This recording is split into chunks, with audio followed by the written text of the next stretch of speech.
जिसको न्यू कॉलोनिज़म्स कहा जाता है। आज देखेंगे कि कॉलोनिज़म्स क्या होता है और इसके साधन कौन कौन से हैं।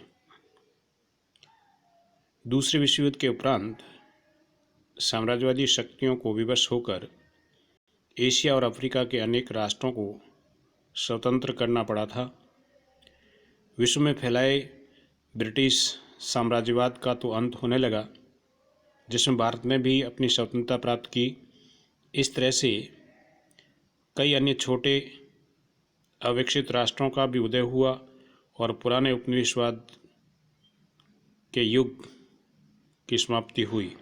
लेकिन उनके स्थान पर एक नए उपनिवेशवाद का प्रारंभ हुआ।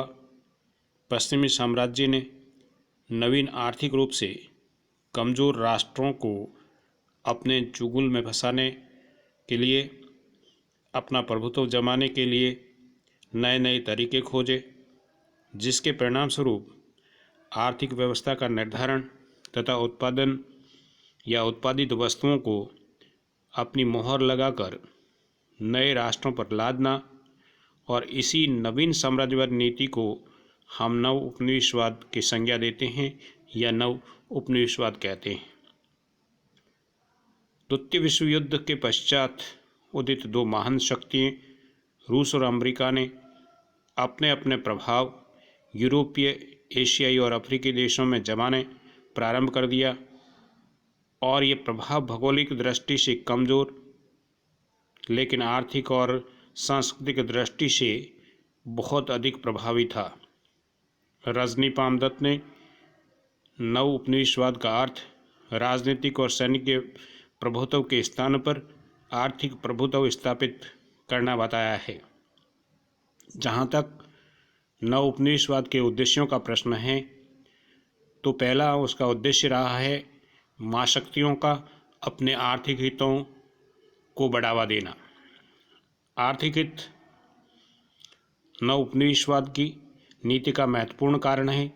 आर्थिक दुर्दशा की स्थिति में उपनिवेशवाद का विकास हुआ।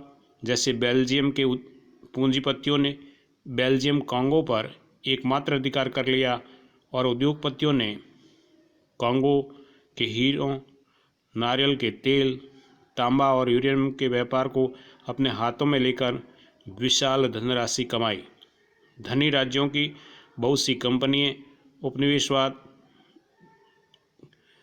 से धन कमाने लगी, बड़ा लाभ प्राप्त करने लगी, लेकिन संसाधनों वाले राष्ट्र पिछड़ते गए। दूसरा जो उद्देश्य है वो रहा है राष्ट्रीय सुरक्षा का। राष्ट्रीय सुरक्षा के उद्देश्य से भी विदेशी क्षेत्रों पर अधिकार जमाया जाता है। उदाहरण के लिए अमेरिका का कैरेबियन अड्डा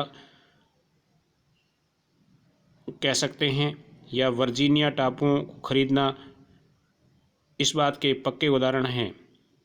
19वीं शताब्दी में इंग्लैंड ने बंपर राज्यों का निर्माण किया, जैसे अफगानिस्तान, तिब्बत आदि को बंपर राज्य रखकर भारत की पूर्ति के लिए दे रहा है। वहीं तीसरा जो उद्देश्य रहता है नव उपनिवेशवाद का, उसमें यह है कि विदेशी क्षेत्रों पर अधिकार जमाने अथवा उनको प्रभाव क्षेत्र में लाने का कार्य शक्ति संतुलन की दृष्टि से भी किया जाता है।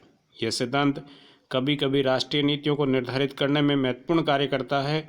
18वीं शताब्दी में नई दुनिया में उपनिवेशों के लिए फ्रांस और इंग्लैंड के बीच होड़ इसी उद्देश्य से थी। इस प्रकार अपन कह सकते हैं कि आर्थिक हितों के लिए, राष्ट्रीय सुरक्षा के लिए, शक्ति संतुलन स्थापित करने के लिए, अंतर्राष्ट्रीय क्षेत्र में अपनी हेजोमनी स्थापित करने के लिए नव उपनिवेशवाद को अपनाया जाता है। जहाँ तक नव उपनिवेशवाद के साधनों का प्रश्न है, तो नव उपनिवेशवाद के अपने साधनों को स्थापित करने के लिए बड़े राष्ट्रों के द्वारा शोषण करने के लिए छोटे राष्ट्रों पर अनेक प्रकार की नीतियों को सहारा लिया जाता है, जिसमें पहला जो सूत्र यह है कि इन देशों में जो समस्याएं हैं वहाँ पर विस्फोटक समस्याओं को पैदा किया जाता है। ये एक प्रकार की चाल है जिसको अपन साम्राज्यवादी चाल कह सकते हैं। इस चाल का प्रयोग उन साम्राज्यवादी राष्ट्रों ने किया जो अपने उपनिवेशों को राष्ट्रीय स्वतंत्रता आंदोलन अथवा विश्व जनमत के दबाव के कारण छोड़ना पड़ा। ऐसे राष्ट्र उपनिवेशों में जाते समय बहुत सी अनिर्णित सीमा विवाद, जाति भेद जैसी समस्याएं छोड़कर जाते हैं, जिसमें उलझकर ये नव उपनिवेश पंगु बन जाते हैं, उनकी आर्थिक प्रगति रुक जाती है और तब वे साम्राज्यवादी राष्ट्र वहाँ कभी इस पक्ष तो कभी उस पक्ष का समर्थन करके ऐसी स्थिति पैदा करते हैं जिससे उनका राजनीतिक प्रभुत्व न रहते हुए भी आर्थिक प्रभुत्व बना रहे और अपने आर्थिक प्रभुत्व के माध्यम से वो राजनीतिक उद्देश्यों को प्राप्त कर सकें। उदाहरण के लिए पूर्व में कश्मीर समस्या, कांगो का गृह युद्ध इसके उम्दा उदाहरण कहे जा सकते हैं। फिर उपनिवेशवाद का जो दूसरा साधन है, जिसको अपन वैचारिक या मत विभेद साधन कह सकते हैं, इसके अंतर्गत किसी राष्ट्र के लोगों में जाति भेद, धर्म भेद, सामाजिक असमानता आदि प्रश्नों पर उकसाकर आपस में लड़ाएं और उनमें पृथकतावादी प्रवृत्तियों को पनपाना, ताकि वे राष्ट्र जो है वो केवल उस घटना विशेष तक ही अपने को सीमित कर लें। उदाहरण के लिए पाकिस्तान खालिस्तान पृथकतावादी प्रवृत्तियों को पनपा रहा है। श्रीलंका में तमिल समस्या का उग्र रूप धारण करना इस बात का प्रतीक है कि वैचारिक मतभेद के माध्यम से भी उपनिवेशवाद के उद्देश्यों को प्राप्त किया जा सकता है। तीसरा बड़ा साधन एग्रीमेंट्स हैं या अपन कह सकते हैं ट्रीटीज़ हैं, संधियाँ हैं।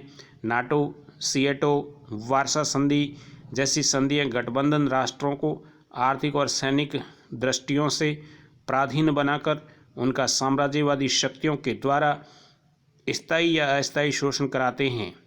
इन्हीं संधियों में बंधे राष्ट्र राष्ट्रीय राजनीतिक दास बनने के अतिरिक्त उनके लिए स्थायी मंडियों का काम करते हैं, जहां कच्चा माल खरीदा और तैयार माल बेचा जाता है। उदाहरण के लिए वार्सा संधि से बंधे पूर्व यूरोप के राष्ट्र सोवियत संघ के दासों जैसी स्थिति में थे और रियो संधि तथा अमेरिका राज्य संगठन के सदस्य अमेरिका में अस्थायी दास जैसी स्थिति में हैं। फिर नेक्स्ट साधन है आर्थिक बेड़ियाँ।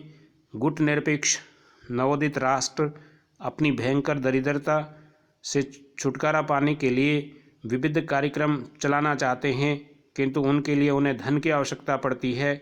साम्राज्यवादी राष्ट्र अपनी इन राष्ट्रों की मजबूरी का लाभ उठाकर उन्हें आर्थिक लोभ देकर अपनी बेड़ियों में जकड़ लेते हैं। इस प्रकार दीर्घकालीन आधार पर ऋण देकर अपने चंगुल से निकलने नहीं देते। ऋण देने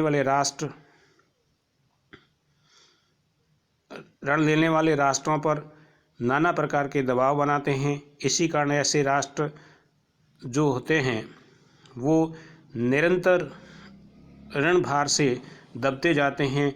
उन पर तरह तरह के जो है वो प्रतिबंध लगाए जाते हैं, उन्हें तकनीकी ज्ञान से वंचित रखा जाता है। इस प्रकार का प्रयास किया जाता है ताकि ये राष्ट्र विकसित नहीं हो और यहाँ से कच्चा माल उसको निरंतर मिलता रहे और यहाँ का बाज़ार उनके लिए खुला रहे।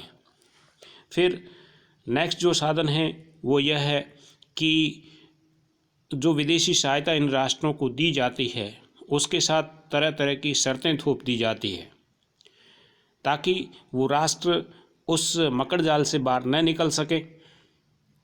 सहायता पाने वाले देश को स्पष्ट शब्दों में बता दिया जाता है कि उसे सहायता देने वाले देश के हितों का ध्यान रखना पड़ेगा। इस प्रकार साम्राज्यवादी शक्तियाँ सहायता पाने वाले राष्ट्रों पर दबाव डालकर उससे अपनी इच्छानुसार राजनीतिक और आर्थिक शर्तें मनवाती है। उदाहरण के लिए अमेरिका के द्वारा भारत को दी जाने वाली सहायता के साथ स्पष्ट रूप से जुड़ी हुई है कि भारत राजनीतिक या आर्थिक किसी भी क्षेत्र में अमेरिका के हितों के विरुद्ध कार्य नहीं करेगा। यही हाल रूसी सहायता का है। उसका दबाव डालकर रूस ने भारत के विरुद्ध अपने हितों के अनुरक्षण हेतु अथक प्रयास किए हैं। अतः कह सकते हैं निष्कर्ष रूप में कि नव उपनिवेशवाद स्वतंत्र राज्यों के आर्थिक शोषण और राजनीतिक अधीनता का दूसरा नाम है।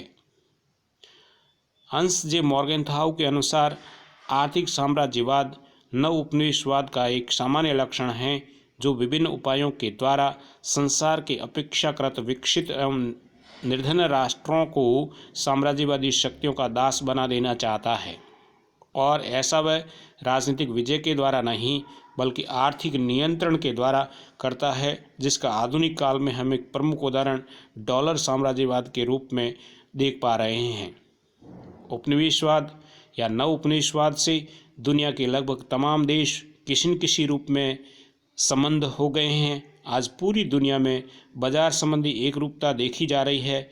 यूरोप में तो यूरो मुद्रा, जिसे पूरे यूरोप में लगभग एक ही मुद्रा प्रचलन की बात चल रही है। स्पष्ट राष्ट्रों के मध्य निर्भरता बढ़ी है।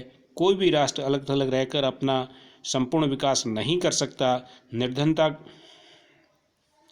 निर्धनता और निर्भरता का प्रभाव इन राष्ट्रों में स्पष्ट रूप से देखा जा सकता है, और ये नव उपनिवेशवाद इसका एक बड़ा सूत्र है।